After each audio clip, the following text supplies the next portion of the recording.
Brought to you by Palvi Agrico. आता शेतीसाठी जे काही लागणार ते घरपोच मिळणार, तेही मोबाईलच्या एका क्लिकवर।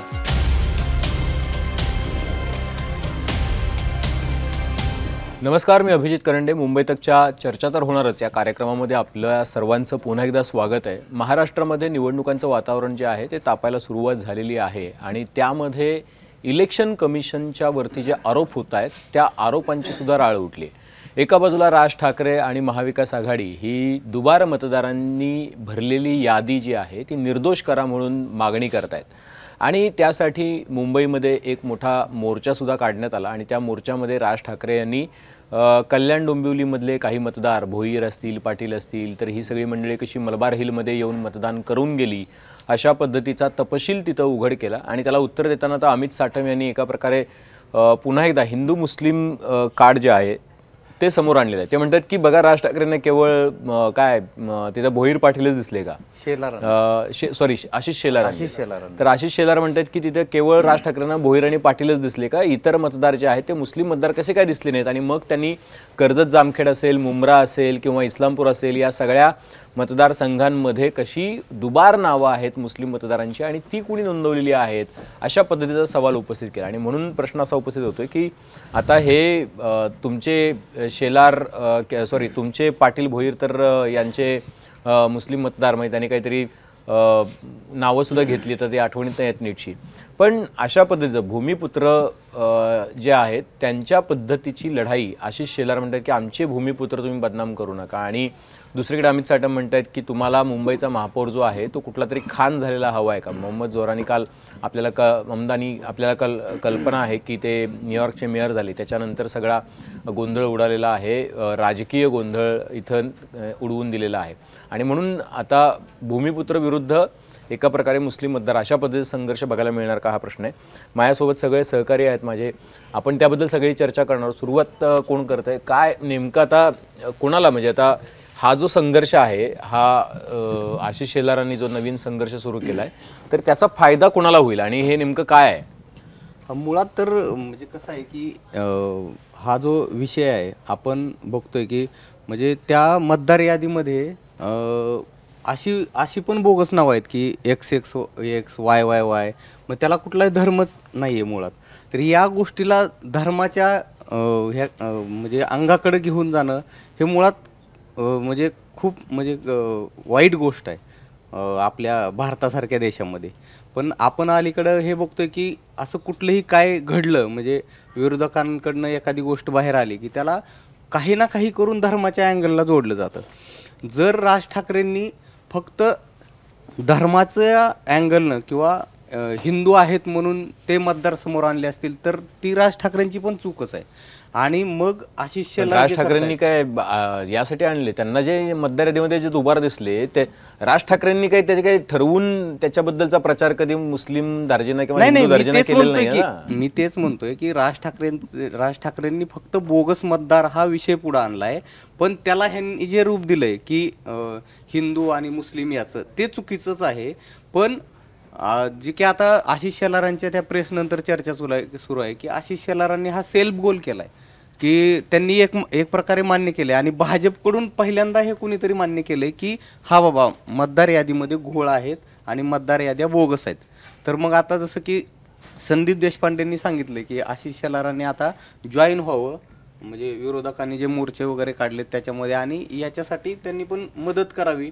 आणि निश्चितपणानं म्हणजे एक सर्वसामान्य मतदार म्हणून म्हणा किंवा एक पत्रकार म्हणून म्हणा की मतदार यादीतले जे घोळ आहेत किंवा बोगस मतदार आहेत हे मतदार हे घोळ दूर करण्यासाठी भाजप असो किंवा सत्तेतले तिन्ही पक्ष असो किंवा विरोधक असो या सगळ्यांनी मिळून एकत्रित येऊन या प्रश्नावरती उत्तर शोधणं ही आजची खरी गरज आहे। पण उत्तर शोधताना त्याचा फायदा जो आहे तो आशिष शेलारांना जर फायदा होत असेल तर ते फायद्याचं राजकारण करणार ना, त्यात काय चूक आहे? असे की बटेंगे तर कटेंगेचा फायदा झाला तर मग आता इथे मुंबईचा महापौर खान होणार का, याचा जर त्यांना फायदा होणार असेल मुंबईत तर मग त्यांनी भूमिपुत्रांच्या विरोधातली लढाई उभी केलेली आहे राज ठाकरेंनी असं म्हटलं त्यांनी एका प्रकारे एक काय स्वतःचं एक नॅरेटिव्ह किंवा परसेप्शन जे आहे ते क्रिएट करायचा प्रयत्न केलेला आहे।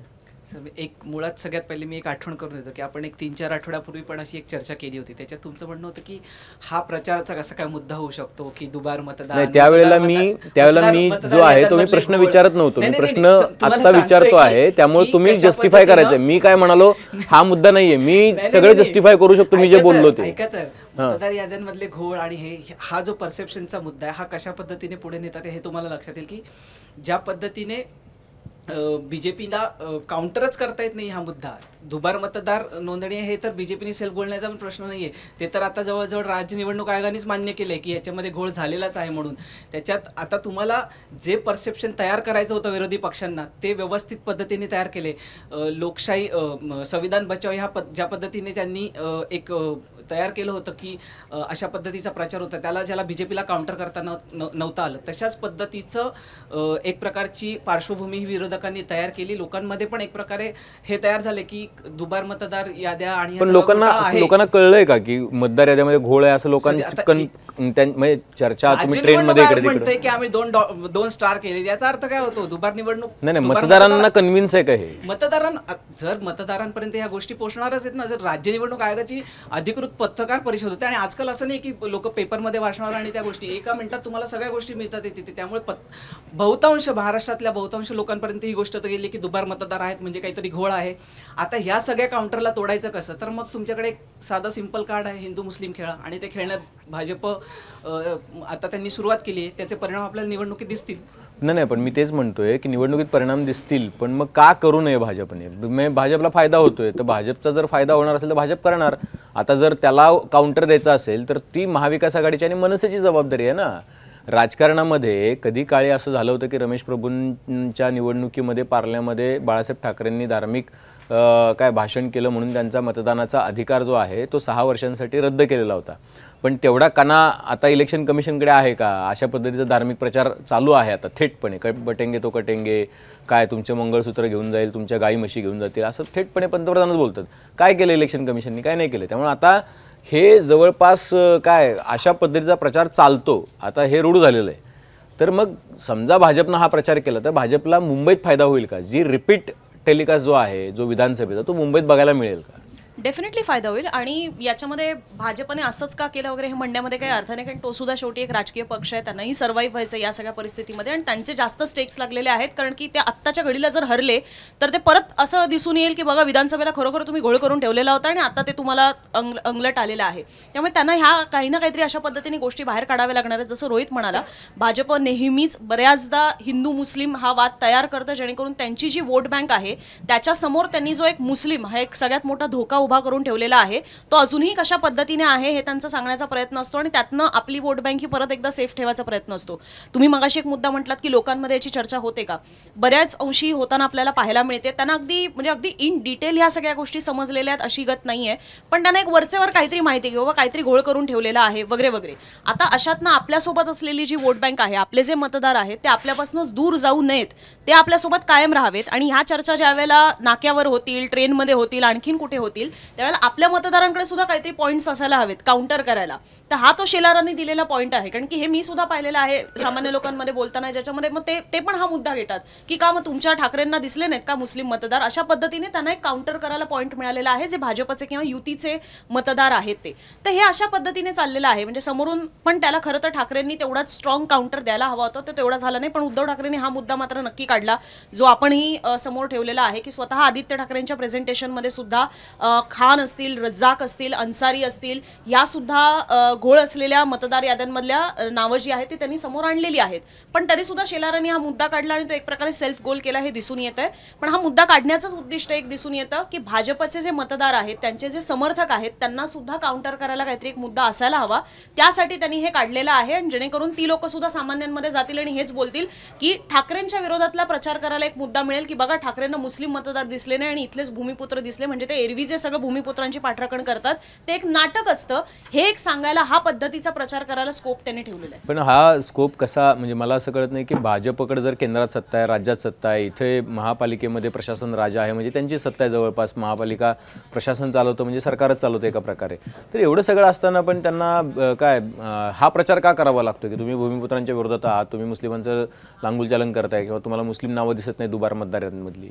काय कारण आहे? याचं एक एक एक सिंपल ओळीत फक्त एकच उत्तर असू शकतं. दुबार मतदार याद्यांच्या घोळानं दुर्लक्ष करणं हा एकमेव बीजेपीचा आता अजेंडा असू शकतो. दुबार मतदार म्हणजे जो मतदार याद्यांमधला घोळ आहे त्याच्यावरनं जी काही चर्चा चालली आहे किंवा त्याच्यावरनं जे आरोप प्रत्यारोप चालले त्याच्यावरनं दुर्लक्ष लोकांचं करणं आणि यासाठी त्यांनी मुस्लिम मुद्दा काढला. पण त्यांना गरज का पडते की हा मुद्दा बरोबर आहे, पण एवढी सगळी सत्ता आहे, केंद्रात सत्ता, राज्यात सत्ता, मग आम्ही कोस्टल बांधला, मेट्रो बांधली, विमानतळ बांधलं, काय पूल बांधतोय, रस्ते बांधतोय, एवढं सगळं करतोय, 3 पक्षांचं सरकार आहे, 232 आमदार आहेत, तरी सुद्धा त्यांना असं का करावं लागते की तुम्हाला काय कोणतरी शोधावं लागतं, कुठला तरी मुद्दा शोधावा लागतोय किंवा हिंदू मुस्लिम करावं लागतंय? अरे तुम्ही एकमेकांकडे पहा, टॉस करा. तिने बूम घेतला होता म्हणून मी वाट पाहत होते टॉस करा, टॉस. तर एकतर 2-4 मुद्दे आहेत. एक म्हणजे भाजपने काउंटर करण्याचा प्रयत्न का केला. दुबार मतदार असोत किंवा मग आधीचे झालेले मुद्दे असोत, भाजपनं नेहमी आपण विरोधी पक्षाची पण भूमिका पार पाडू शकतो हे दाखवण्याचा प्रयत्न केलेला आहे आणि आत्ता त्यांनी तो केलेला आहे. मुस्लिम मतदारांची नावं काढणं ही तर भाजपचा म्हणजे हा अजेंडाच आहे ना, मुद्दाच आहे, त्यामुळे त्यांनी तशा पद्धतीनं काढलं. सेल्फ गोल झालाय असं म्हणण्यापेक्षा जास्त भाजपनं दुबार मतदारांच्या अनुषंगानं केलेला त्यांचा तो सेल्फ गोल आहे. पण ही गोष्ट पण बरोबर आहे की त्यांच्या अजेंड्यानुसार त्यांनी ती नावं समोर आणलेली आहेत आणि त्यांना सुद्धा शहा किंवा मग अशा पद्धतीची जी आडनावं आहेत ती दिसू शकली असती, पण ती त्यांनी समोर नाही काढली किंवा ती त्यांनी आणण्याचा प्रयत्न नाही केला. तर हा भाजपचा प्रश्न, म्हणजे जसं अनुजा म्हटली त्याप्रमाणे हा मुद्दा ते का नाही उचलू शकले विरोधक. पण विरोधकांच्या दृष्टीनं ते एकाच वरुण गोष्टीवर सरदेसाईंनी मुद्दा काढलेला आहे बरोबर, पण मोठ्या प्रमाणावर हा मुद्दा पुढे घेऊन नाही गेले ते. त्याच्यानंतर हा मुद्दा त्यांनी पुढे न्यायला हवा होता. दुबार मतदारांचा जो मुद्दा आहे त्याच्यावरनं भाजप नेहमी काउंटर करत राहील असं पण होणार नाही. पण आता त्यांनी दाखवलंय की हो, आम्ही पण हा मुद्दा सांगतो आहे आणि तुम्ही तुमच्या पद्धतीनं मराठी माणसांची नावं आणतायत. मराठीचा मुद्दा जर आपण पाहिलं तर मराठीचा मुद्दा जो आणला होता त्याच्या अनुषंगानं खरं तर काउंटर करण्याचा भाजपचा हा डाव होता. भाजपनं तो साध्य केलेला आहे. त्याच्याबरोबर त्यांचा अजेंडा त्यांनी राबवलाय. मुस्लिम नावांचा त्यांनी उल्लेख केला. मराठीचा मुद्दा एवढा स्ट्रॉंग आहे की भाजपला हिंदू मुस्लिम केल्याशिवाय काय मराठी मतदारांची एकी जी आहे ती तोडता येणार नाही. गरजेचंच आहे त्यांना. आपण याच्याही आधी बोललो होतो ते म्हणजे की मराठीचं जे एकत्रीकरण आहे किंवा 2 ठाकरे एकत्र आले तर मग हा मुद्दा त्यांच्याकडे राहिला पाहिजे. भाजपनं आपल्या हातातले सगळे जे पत्ते आहेत ते आपल्याकडे राहिले पाहिजेत आणि ते आपण पाहिजे तेव्हा तशा पद्धतीने उघड केलेत हे दाखवण्यासाठीच आतापर्यंत केलेला प्रयत्न आहे. आणि त्यातलं मला वाटतं की आशिष शेलारांचं हे जे वक्तव्य आहे किंवा हा जो मुद्दा आहे तो त्याच्यासाठीचाच आहे. पण याचा भाजपला फायदा होईल का तर निश्चित होणार आहे, कारण त्यांचा तो अजेंडा आहे ते त्यांच्या मतदारांना हा मुद्दा केटर करत राहिलेले आहेत. पण पुढे जाऊन विरोधकांकडनं हा मुद्दा लावून धरला जातोय का दुबार मतदारांचा, हा म्हणजे किती प्रमाणात हा पुढे घेऊन गेला जातोय ते महत्त्वाचं असेल. निवडणुकीमध्ये याचा फायदा होईल की नाही तर संविधानाच्या वेळेस सुद्धा असं म्हटलं होतं, संविधान बचाव हे लोकसभेमध्ये जेव्हा आलं होतं तेव्हा की संविधाना खरोखर लोकांना अफेक्ट करेल का, दलित बहुजन एवढ्याच समुदायाला हा मुद्दा अपिलिंग ठरू शकेल असं म्हटलं गेलं होतं. पण सर्वसामान्य माणूस इतका पण मूर्ख नाहीये की माझं नाव येते आणि माझं नाव काढलं जाते हे मला कळत नाही. इतक्या वर्षानुवर्ष लोक मतदान करतायत. लहान मुलांना सुद्धा कळते की माझं नाव घालायचंय. जी क्युरिओसिटी आहे, जो आनंद आहे, त्याच्या पलीकडे माझं नाव घेतच गेलं नाहीये याचं दुःख तर असणारच आहे. त्यामुळे मला वाटतंय की विरोधकांनी आणलेला हा मुद्दा लोकांपर्यंत पोहोचतोय, सर्वसामान्यांपर्यंत पोहोचतोय. हा ते आपल्या तुमच्या माझ्यासारखं तितकं कायद्याच्या पद्धतीने किंबहुना आपणही तितक्या अधिक कायद्याच्या चौकटीत राहून चर्चा करत नाही आहोत किंवा तसे कायदेशीर मुद्दे आणत नाही आहोत. पण सर्वसामान्य माणसांमध्ये बज होणं हा जो शब्द आहे तो बज क्रिएट झालेला आहे आणि मला वाटतं की विरोधकांना त्याचा फायदा होईल. पुढे दुबार मतदारांच्या अनुषंगानं जर ज्यावेळेस इलेक्शन कमिशन सांगते की दुबार मतदार आहेत, म्हणजे इलेक्शन कमिशनला सुद्धा नांगी टाकावी लागलेली आहे, शरण जावं लागलेलं आहे विरोधकांच्या या मुद्द्यावर असं मला वाटतं. पण म्हणजे भूमिपुत्र म्हणजे मराठी म्हणून मतदार जास्त एकवटतील का हिंदू म्हणून, म्हणजे हाच मुद्दा असणार ना इलेक्शनमध्ये. आता जर समजा मराठी म्हणून एकवटले, जसं हर्षदा म्हणते की जर मराठी म्हणून एकवटले तर मग भाजपची अडचण होईल आणि हिंदू म्हणून एकवटले तर मग काय भाजपला फायदा होईल. तर मराठी लोकांची एकी जी आहे ती किंवा एका पद्धतीनं त्यांचं जे काय मराठी मतांचं जे मोळी आहे तर ती मोळी हिंदू मुस्लिम या एका कोरडीने तुटू शकते.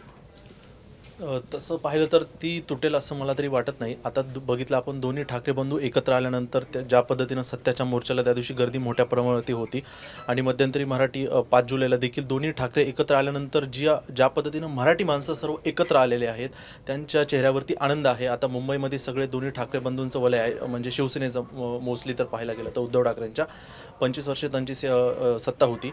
आता दोन्ही ठाकरे एकत्र आले आहेत, त्याच दृष्टीनं त्यांची दोन्ही ठाकरे त्यांना मराठी माणसांची मतं मिळतील. नंबर 2, मुस्लिम मतांचं जर आपण बघितलं लोकसभेला मुंबईतील मुस्लिम मतदार कोणाच्या पाठीशी राहिले सगळ्यांना माहिती. त्या पद्धतीनं सतत म्हणजे वर्षभर झालं भारतीय जनता पक्ष हा ठाकरेंच्या शिवसेनेला टार्गेट करते मुस्लिम मतांवरून. त्यामुळे मुस्लिम मतं प्लस मराठी माणसांची मतं ही सर्वात जास्त मतं ही विरोधकांना मिळतील. या भीतीनंच त्यांनी आता मराठी माणसांना फूट पाडण्यासाठी हिंदू मुस्लिम अशी ही नवी खेळी तयार केलेली आहे. पण एवढा स्ट्रॉंग म्हणजे मराठी मतं फुटणार नाही तसं स्वानंद म्हणतोय, पण मला असं वाटतं की मराठी लोक एवढे मराठीच्या मुद्द्यावर स्ट्रॉंग आहे, त्यांच्यातलं हिंदुत्व मराठीसाठी थोडंसं डायल्यूट होईल. होऊ शकतं ना. म्हणजे मी मगाशी जसं म्हणाले ना की समोर एक विलन असावा लागतो तर इथली व्यक्ती हिरो ठरू शकते. कोण आहे विलन आता? इथे ज्या वेळेला तुम्ही अमराठी लोकांना विलन ठरवाल आणि ते ठरवायचं म्हणजे ते कोणीतरी इंटेन्शनली जाणीवपूर्वक त्यांना विलन करायचं, त्यांचा काहीच दोष नाही आणि आम्ही त्यांना विलन करतोय, अशातली गत नाहीये मुंबईमध्ये. नाही अशातली गत इंटेन्शनली त्यांना कोणी करत नाहीये. तिथे गोष्टी अमराठी लोकांकडनं ज्या पद्धतीने मराठी लोकांबद्दल काही वेळेला बोललं जातं की त्यांच्या म्हणजे अगदी मुंबईमध्ये आपण पाहिलेलं आहे की नोकऱ्यांच्या मध्ये महाराष्ट्रीयन नको अशा पद्धतीच्या ऍड्स निघालेल्या आहेत.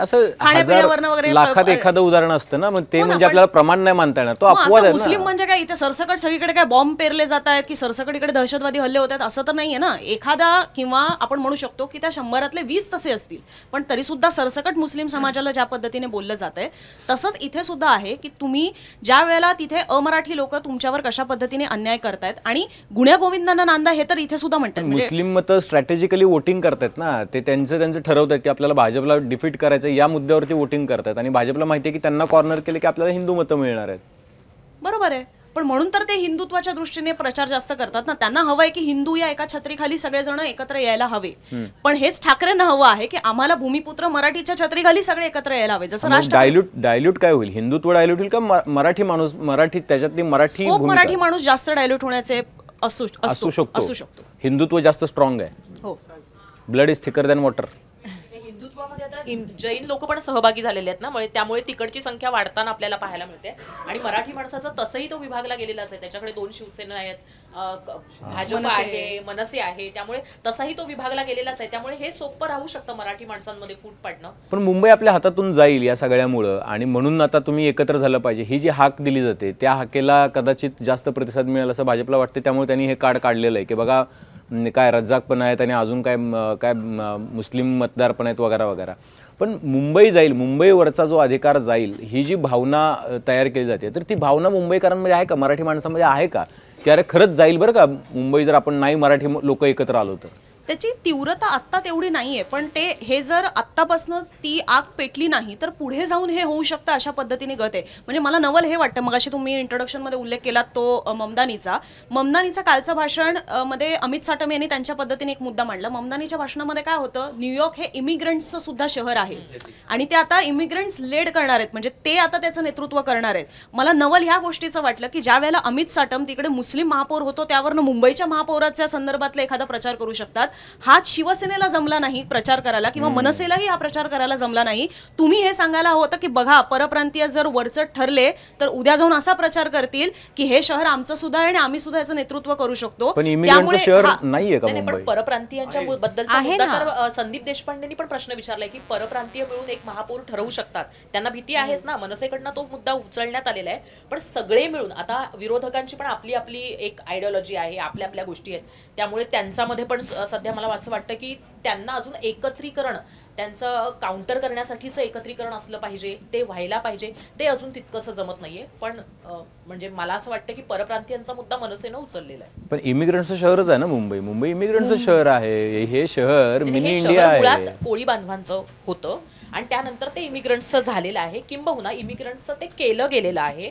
आणि मुंबईने कोणाला नाकारलेलं नाहीये. जोपर्यंत तुमच्या वैयक्तिक गोष्टींना इजा पोहोचत नाही तोपर्यंत इथं लोक जागं होत नाहीत. आणि हा मुद्दा मला वाटतं सगळ्यांना माहिती आहे. आत्ताच्या घडीला महाराष्ट्रामधल्या मुंबई हे शहर आणि इतर शहर यातलं राहणीमान पाहता जर आपण पाहिलं तर स्वतःच्या डे टू डे गोष्टींसाठीच इतका स्ट्रगल करावा लागतोय की आपल्या अस्मिता जागृत करण्यासाठी तितकी काहीतरी मोठी गोष्ट व्हावी लागते. आणि भाजप का वारंवार मराठीचा मुद्दा आणतोय किंवा मुंबई निघून जाईल असं म्हणते, कारण इतक्या अनेक वर्षांपासून मुंबई महानगरपालिकेची निवडणूक ही ठाकरेंनी याच मुद्द्यावर लढवलेली आहे. उद्धव ठाकरेंनी नाही म्हणते मी, बाळासाहेब ठाकरेंनी म्हटलेलं आहे. आणि त्याच्या वेळेस त्यांचा हेतू किंवा त्यांचा उद्देश काय होता की बघा, मुस्लिम जर का तुम्हाला म्हणजे अशा पद्धतीनं त्रास देऊ शकतात किंवा दिला जातो, म्हणजे दंगलींची ती पार्श्वभूमी होती, त्या दृष्टिकोनातनं किंवा तो जो भाग आहे तो आठवून देण्याचा, तोच दाखवण्याचा किंवा त्याचं रिपीट टेलिकास्ट करण्याचा भाजपचा हा प्रयत्न आहे. आणि त्या दृष्टीनं ते म्हणतात की खान महापौर होईल म्हणून. पण खरोखर आजच्या घडीला ही पण बघण्यासारखी गोष्ट आहे की फक्त ठाकरे म्हणतात म्हणून नाही किंवा उद्धव ठाकरे म्हणतात म्हणून नाही, तर मुस्लिम आणि हिंदू असा वेगळा राहिलाय का, म्हणजे बदलत्या काळानुसार गोष्टी बदलत सुद्धा गेलेल्या आहेत. जे ममदानींनी सुद्धा त्याचा उल्लेख केलेला आहे की आता सगळं जग जवळ यायला लागलेलं आहे. आणि परप्रांतीय निवडून देऊ शकतील का, तर परप्रांतीय निवडून देऊ शकतील, म्हणून तर हा सगळा खेळ चाललेला आहे. मला एक गोष्ट समजत नाही की जर एखादा परप्रांतीय होईल याची भीती जर त्यांना वाटते, तर त्यांना मुस्लिम होण्याची भीती वाटते. मग ही भीती का असायला पाहिजे मनसेसारख्या पक्षाला किंवा शिवसेनेसारख्या पक्षाला की एखादा परप्रांतीय होईल, होऊ दे की परप्रांतीय, तो इथं आलेला आहे, तो इथं राहिलेला आहे, तो इथे वाढलेला आहे, त्यांनी पण मुंबईच्या कॉन्ट्रीब्युशन मध्ये भर घातलेली आहे. मुद्दा आहे ना, म्हणजे बाळासाहेब ठाकरे काय म्हणायचे हे आता खूप कन्व्हिनियंटली वापरलं जातं असं मला वाटतं.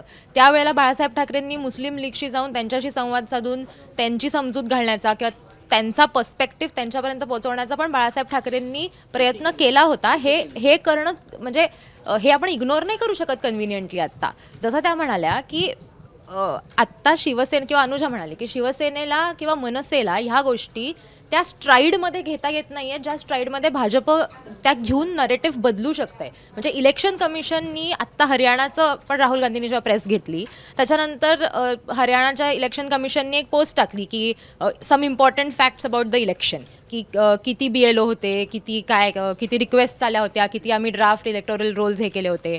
पण ह्या सगळ्याला शेवटी प्रश्न हाही याच्यामध्ये विचारला जातो की भाजप काउंटर करताय बरोबर आहे, पण शिवसेना आणि मनसे जर महाराष्ट्राच्या अनुषंगाने विचार करायचा झाला तर शिवसेना आणि मनसे ह्यांच्यावरतीच पुन्हा ती जबाबदारी येते की तुम्ही जर ऑब्जेक्शन घेताय तर तुम्हाला हे प्रूव्ह करता आलं पाहिजे की हे जे दुबार मतदार आहेत किंवा हे जे फेक नोंदी आहेत ह्या लोकांनी भाजपलाच मतदान केलं याची तुम्हाला काय गॅरंटी आहे.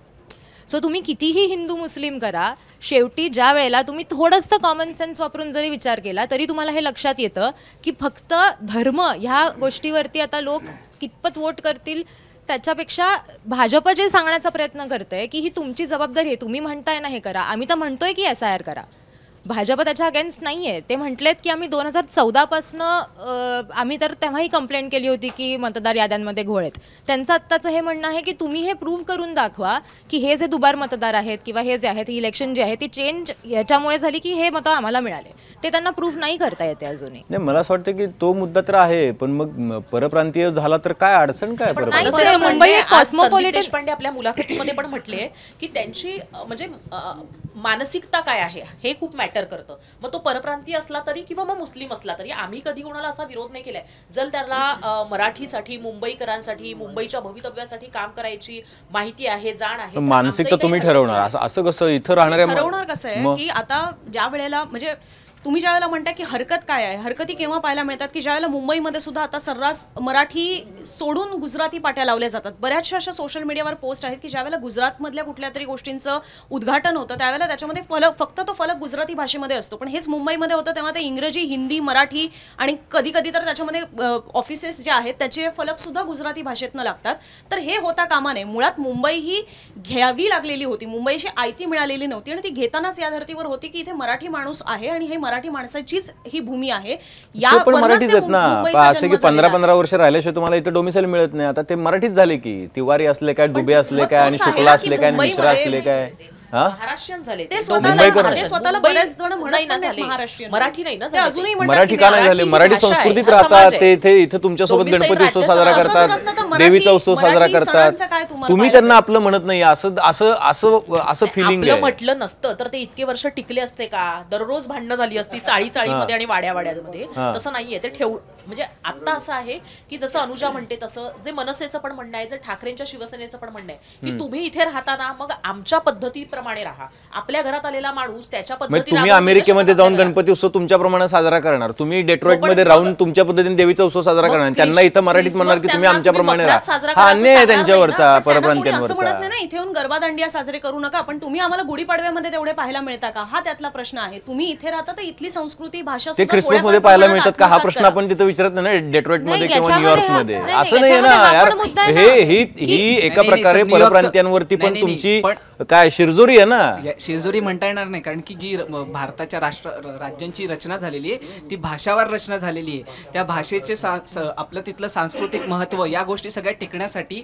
तिथल्या भूमिपुत्रांना कायम न्याय द्यावा लागतो, आणि तो भूमिपुत्र टिकला तर ती राज्य टिकणार आहे, त्यांची भाषा टिकणार आहे, त्यांची संस्कृती टिकणार आहे.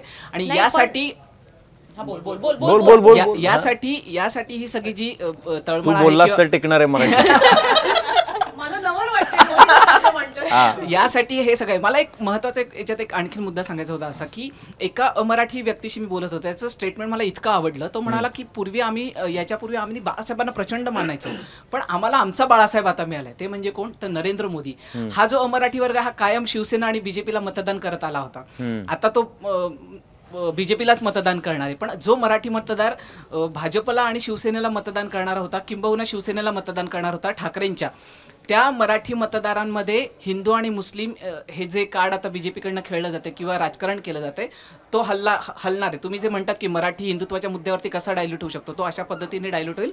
आणि हेच बीजेपीला हवंय की हा जो काठावरचा मराठी मतदार आहे तो आपल्याकडे आला की त्यांची आणखीन त्यांना काही जागा निवडून आणण्यात किंवा महापौर करण्यात, मराठी महापौर निवडून आणण्यात त्यांना त्यांचं यश मिळवता येईल त्यांना. म्हणजे संयुक्त लढ्यामध्ये लढलेले ठाकरे असतील, म्हणजे प्रबोधनकार ठाकरे किंवा ही सगळी मंडळी असतील, आणि त्यानंतर काय मुंबईसाठी दिलेला लढा असेल किंवा 93च्या दंगलीमध्ये मुंबईकरांसाठी काय रस्त्यावर आलेले शिवसैनिक असतील. अर्थात शिवसेना ठाकरे हे एक कॉम्बिनेशन आहे.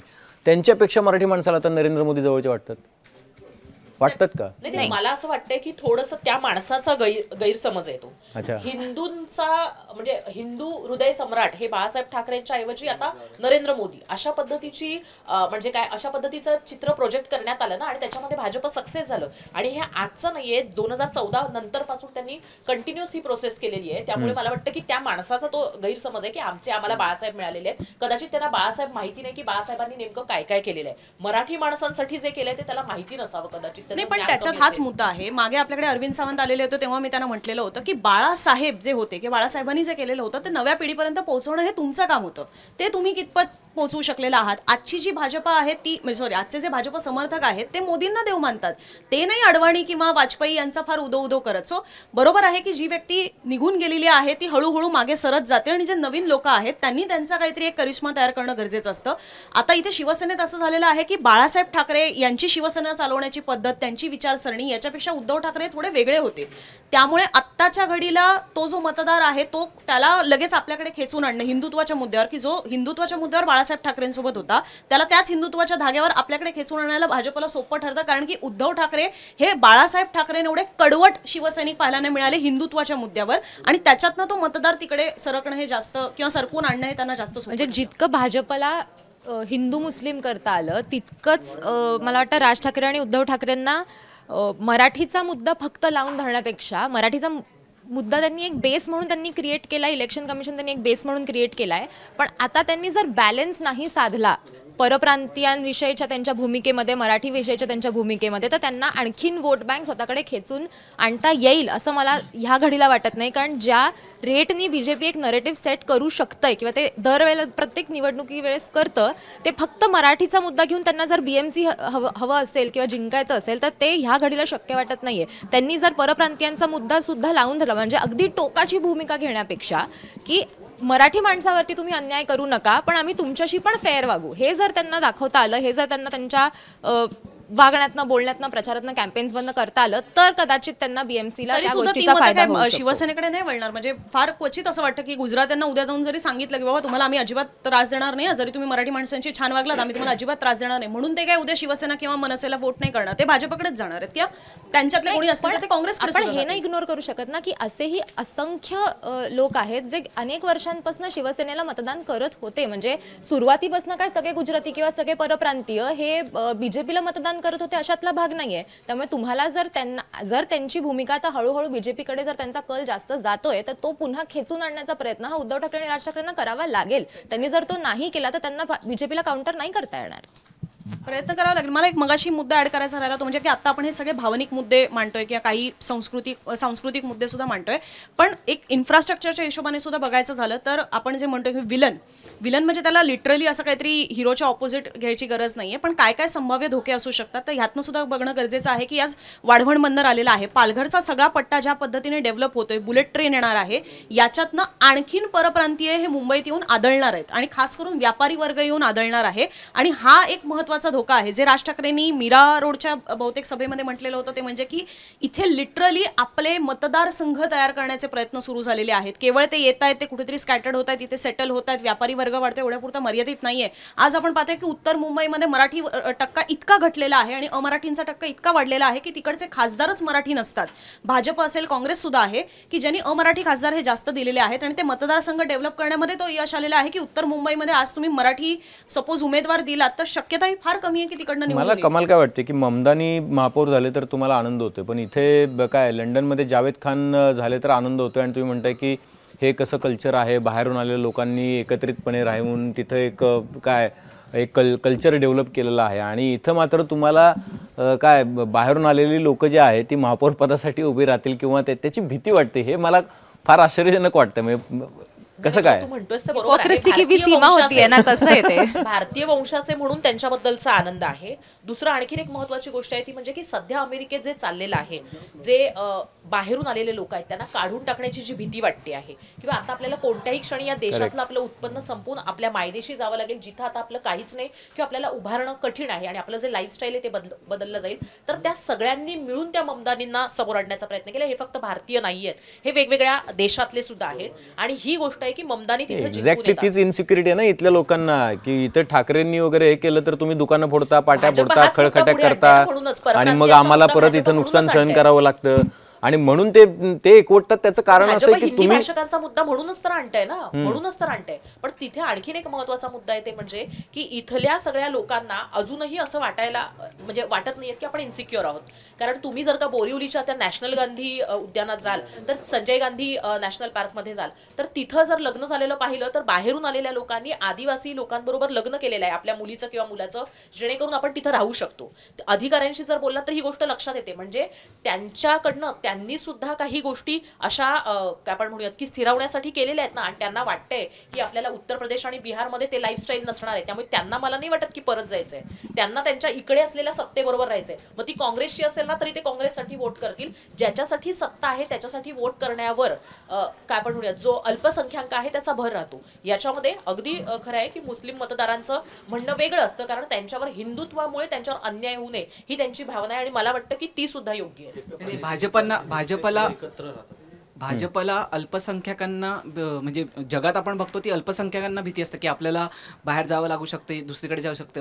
भारतात किंवा महाराष्ट्रात, मुंबईत बहुसंख्याकांना भीती घातली जाते भाजपकडनं की तुम्हाला जर मतदार आला तर तुम्हाला बाहेर जावं लागू शकतं. ही स्ट्रॅटेजी आहे. धर्म ही अफूची गोळी आहे ना, ती कशा पद्धतीने काम करतं ते आपल्याला ह्याच्यातनं उदाहरणात दिसू शकतं. हे इंटरेस्टिंग आहे की इथे मी कायम असं म्हणतो की इथे 140 कोटी आहेत आणि 20 कोटींची भीती 120 कोटींना घातली जाते. म्हणजे हे फार गमतीशीर आहे, पण हरकत नाही. तर पण आता बघा चर्चेच्या शेवटी आहोत आपण. मग आता जर समजा फुल अँड फायनल जर चित्र एक उभं करायचं म्हटलं तर भोईर पाटील विरुद्ध काय सय्यद असेल, काय अजून काय शेख असेल, अन्सारी पठाण असेल, तर मग भाजपसाठी हा प्रचार फायद्याचा आणि मग जर भाजपसाठी हा प्रचार फायद्याचा असं तुमच्या सगळ्यांच्या बोलण्यातून येते तर मग ठाकरे आणि पवार आणि काय काँग्रेस यांच्यासाठी हा जो मराठीचा मुद्दा आहे, हा जो एकत्रीकरणाचा मुद्दा आहे, याचा अर्थ मग ते लॉस्ट बॅटल फाईट केल्यासारखं होईल ना. मग का नाही होणार असं काही?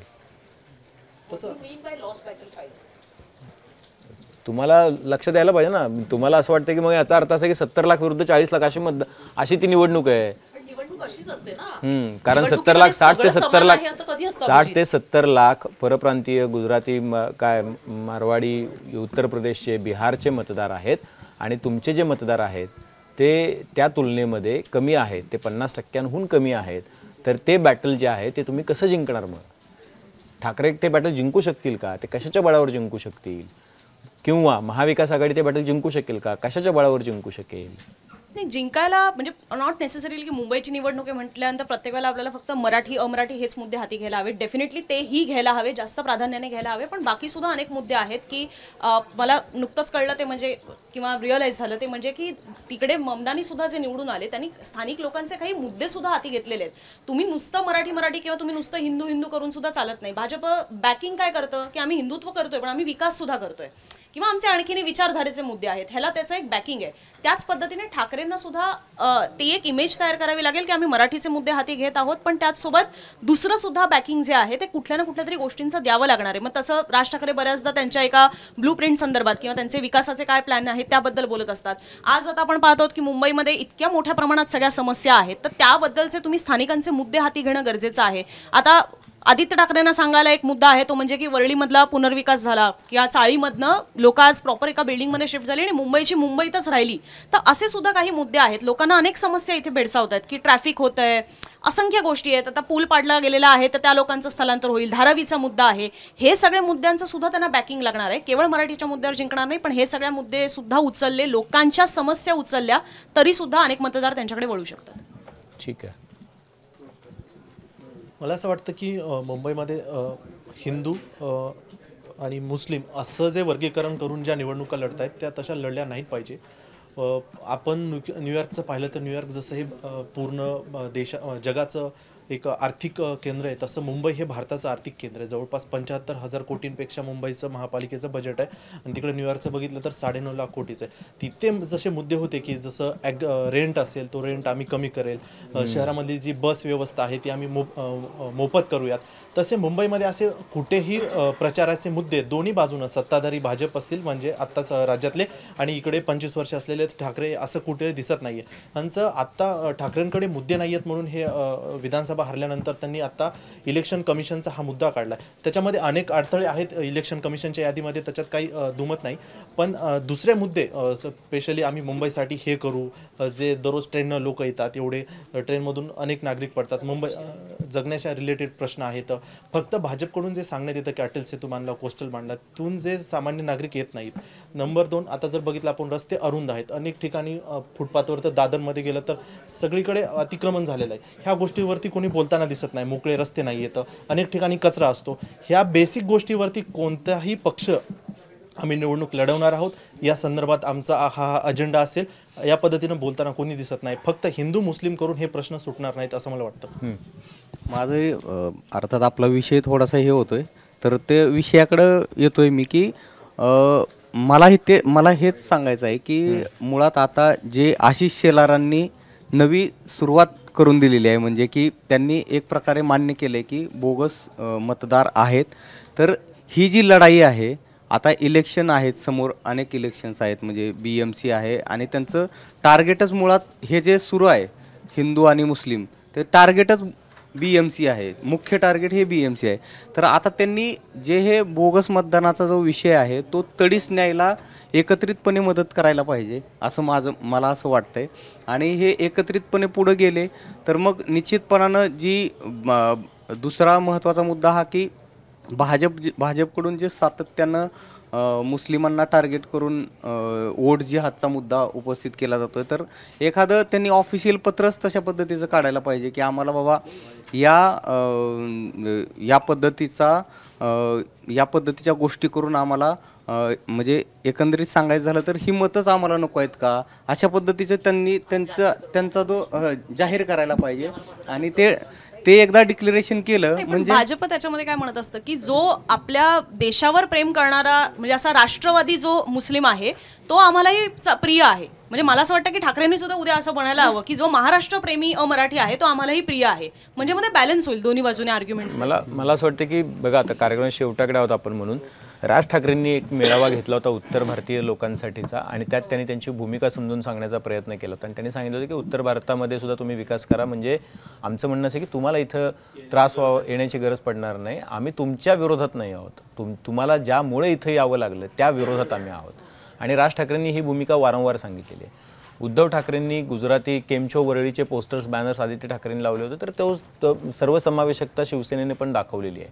आणि मला असं वाटतं की दुसरा भाग जो आहे तो इथला जैन समुदाय असेल किंवा आता जैन समुदाय, कबुतराचं काही जैन समुदायाच्या ह्याच्यामध्ये काही जसं गाईचं महत्त्व हिंदू धर्मात आहे तसं काही कबुतराचं महत्त्व नाही आहे. मी विचारून पाहिलं, आपण त्या मुलींना पण विचारलं, काय नाही आहे. पण तरीसुद्धा त्या कबुतरासाठी त्यांनी पूर्ण मराठी समुदायाला किंवा तिथल्या रहिवाशांना आपल्या विरोधामध्ये हे करून घेतलं.